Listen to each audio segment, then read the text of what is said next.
बच्चों, अभी तक आपने बहुत सारे ऐसे रोग पढ़े जो मानव में होते हैं, है ना। चाहे वो प्रोटोजोआ के द्वारा फैलें, चाहे वो निमेटोड के द्वारा फैलें, चाहे वो बैक्टीरिया के द्वारा फैलें, चाहे वो वायरस के द्वारा फैलें, है ना।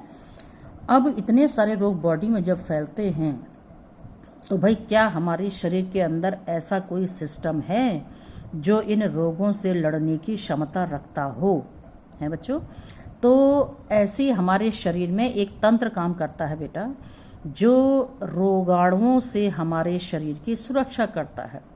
कैसे सुरक्षा करता है कि जो भी रोगाणु शरीर में आते हैं या तो उनको भक्षण कर ले, खा ले, या उनके खिलाफ उनको मारने के लिए हथियार तैयार करे। इट मीन्स एंटीबॉडी तैयार करे, ठीक है।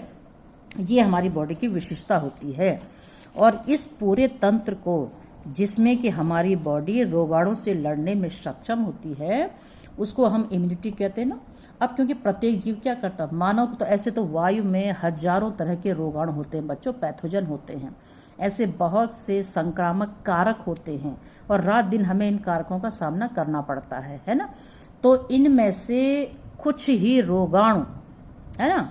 अब भाई रोगाणु की क्षमता तो सब में है, लेकिन क्या आपने कभी ऐसा सुना है कि हर मानव रोगग्रस्त हो जाता है? बहुत मुश्किल होता है ना ऐसा, है ना।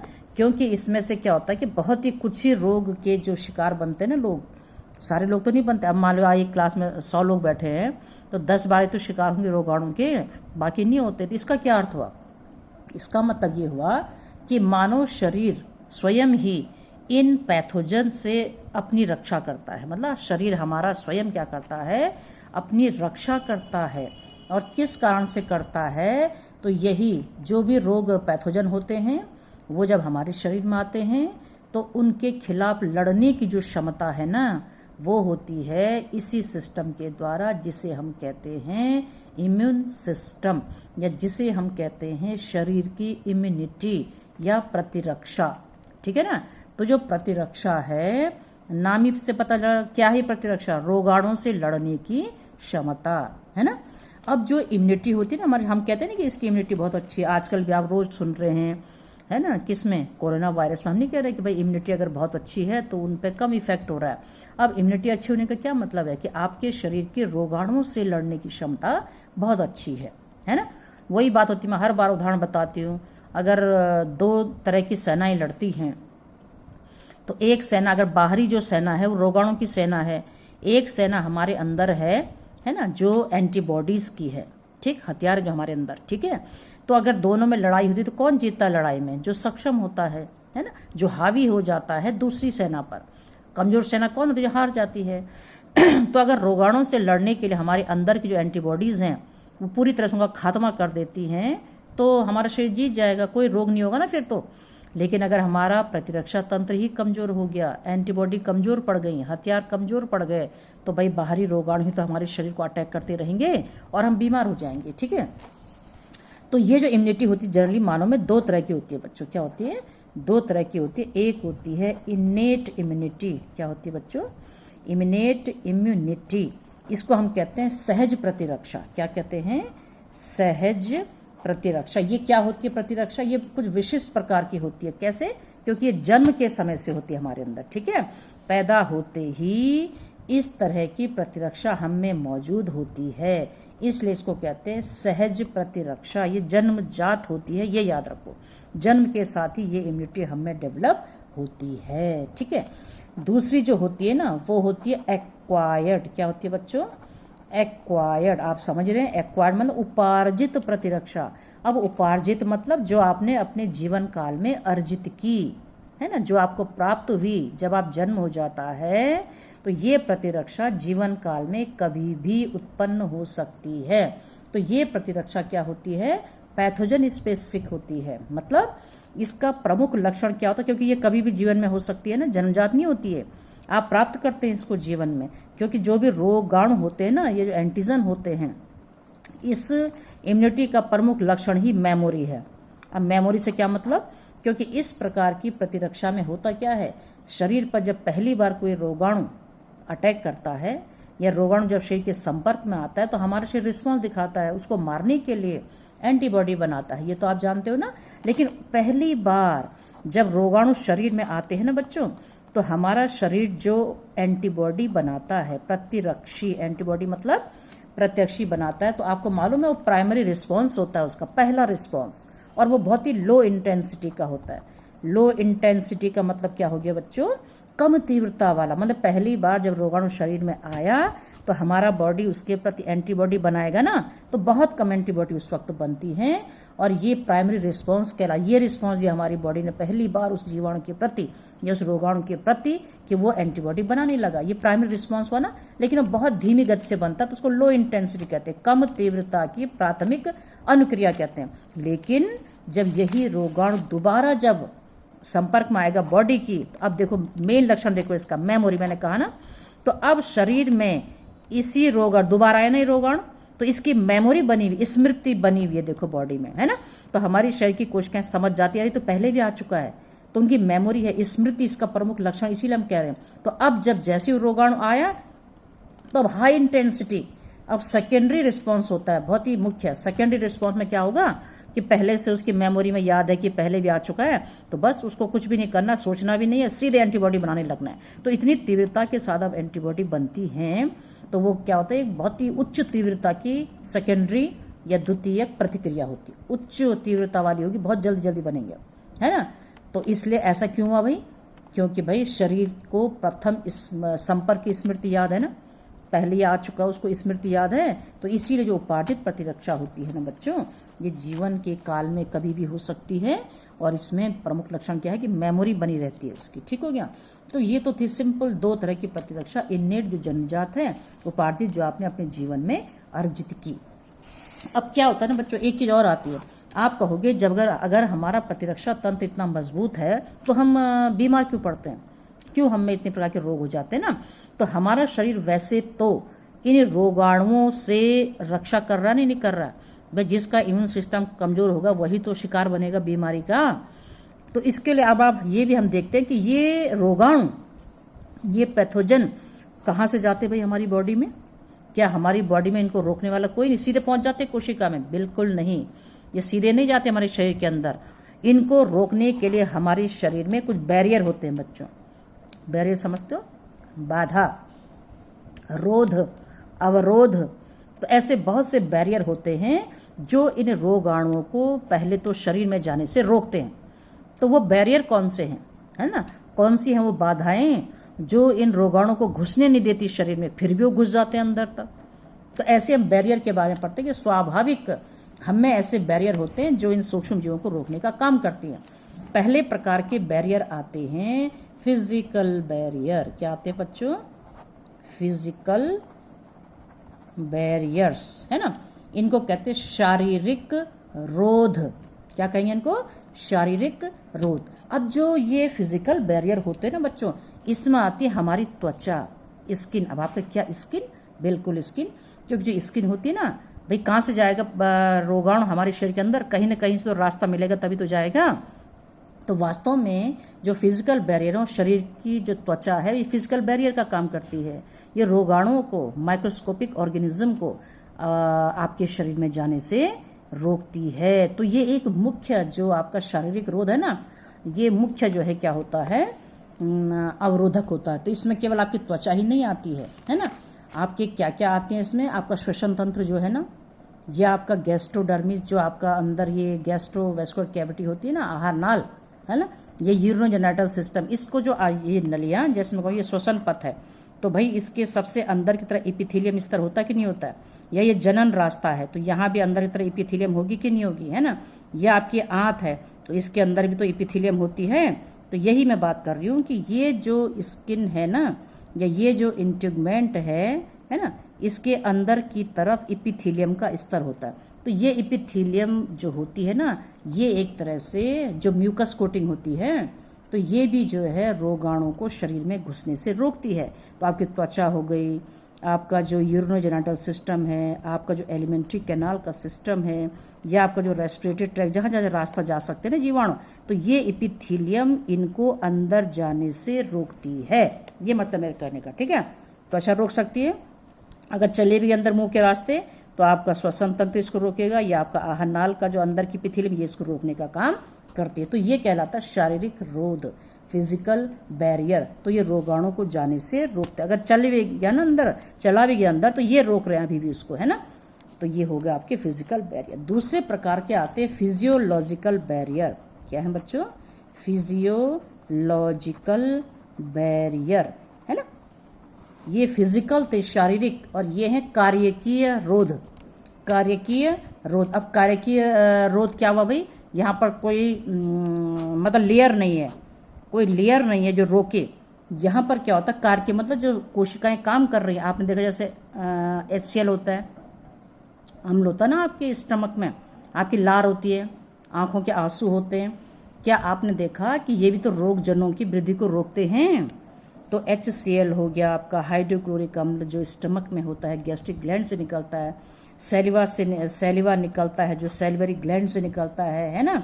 या आंसू हैं आपके, देखा नहीं आपने, गंदगी को बिल्कुल साफ कर देते हैं। तो ये इस प्रकार के बैरियर क्या कहलाते हैं?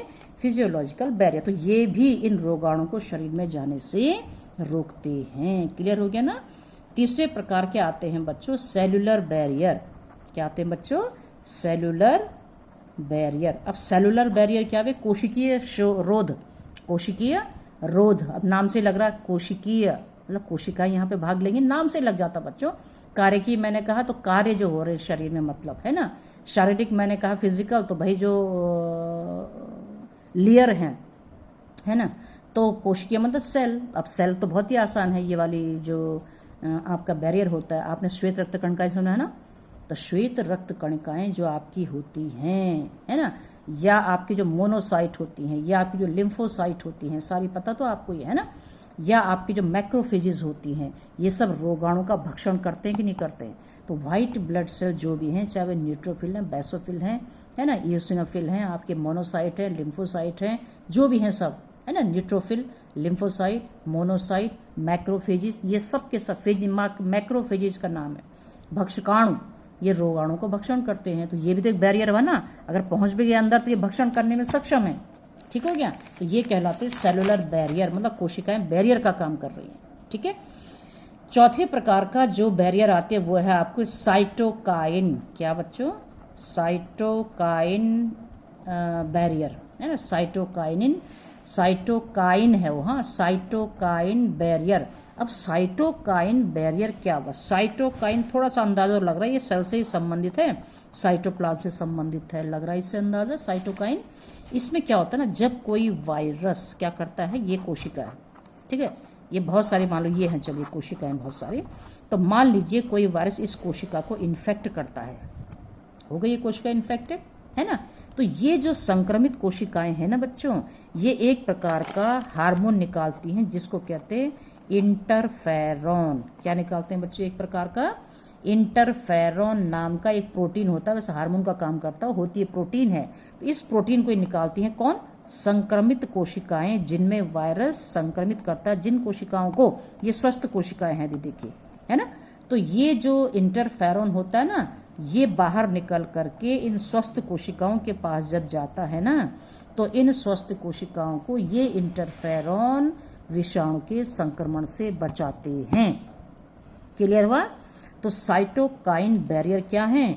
इंटरफेरॉन इसमें आता है, जो वायरस जिस कोशिकाओं को संक्रमित करता है वही कोशिका निकालती है इसको।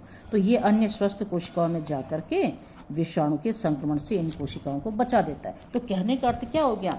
इम्यूनिटी तो है ही आपके शरीर में, इम्यून सिस्टम तो काम कर ही रहा है, प्रतिरक्षा तंत्र, लेकिन रोगाणु को जाने के भी बैरियर हैं। देखो, उनको रोकने के लिए भी हमारा शरीर 4 प्रकार के जो है बैरियर यहाँ पर शरीर में होते हैं। लेकिन इसके बावजूद भी अगर रोगाणु पहुंच गया शरीर में, तो भैया अब तो हम जो अंदर पहुंच ही गया है तो रोग तो करेगा ही ना।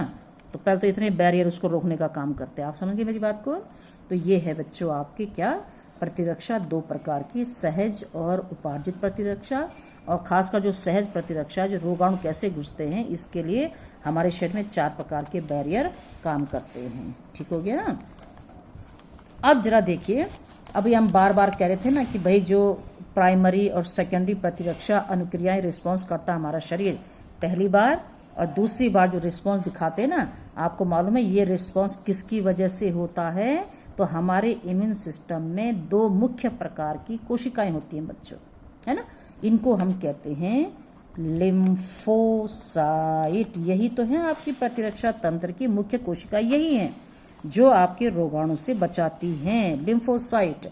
इसमें भी दो प्रकार की होती हैं, सुना ही होगा आपने, बी लिम्फोसाइट और T lymphocyte. B lymphocyte and T lymphocyte, आप समझ रहे हैं, है ना। तो ये जो आपकी लिम्फोसाइट होती है ना बच्चों, यही जो मैं बात कर रही हूँ कि आपके शरीर में प्रतिरक्षा तंत्र के सबसे बड़े हथियार यही दो हैं, lymphocyte and lymphocyte, B lymphocyte, T lymphocyte, है ना। तो जो रोग जनक की जब रिस्पॉन्स दिखाता है ना बॉडी, है ना, तो यही लिम्फोसाइट, खासकर बी लिम्फोसाइट बच्चों, जैसे कोई रोगाणु शरीर में आया तो बी लिम्फोसाइट, वो जो रोगाणु आया है ना, वो एंटीजन का काम करता है, ठीक है। तो रोगाणु जैसे शरीर में आते हैं तो क्या करती है बी लिम्फोसाइट, क्या रिस्पॉन्स दिखा रही हैं, क्या प्रतिक्रिया करी उनके प्रति, कि ये रक्त में प्रोटीनों की सेना उतार देते हैं। ये रक्त में प्रोटीन की सेना उत्पन्न करते हैं, और वो प्रोटीन की सेना क्या है, एंटीबॉडी, ठीक है। क्या बनाते हैं बच्चों, ये प्रतिरक्षी एंटीबॉडी, और ये एंटीबॉडी ही तो हैं हमारे सैनिक, है ना। तो ये बी लिम्फोसाइट, जैसे कोई रोगाणु शरीर में आया तो बी लिम्फोसाइट उसके प्रति प्रोटीन की सेना तैयार करते हैं, जो एंटीबॉडी कहलाता है, एंटीबॉडी बनाते हैं। यही एंटीबॉडी उन पैथोजन से लड़ने का काम करती हैं। तो ये है एंटीबॉडी। टी लिम्फोसाइट वैसे एंटीबॉडी का सृजन नहीं करती हो टी लिम्फोसाइट, लेकिन लिम्फोसाइट को इस कार्य में सहायता करती हैं। तो मेन जो एंटीबॉडी बनाती है वो आपकी बी लिम्फोसाइट है ना।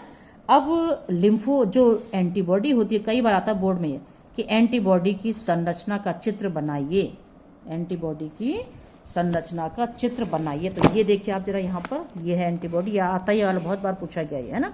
तो एंटीबॉडी में होता क्या है जरा देखिए, एक बार देख लो।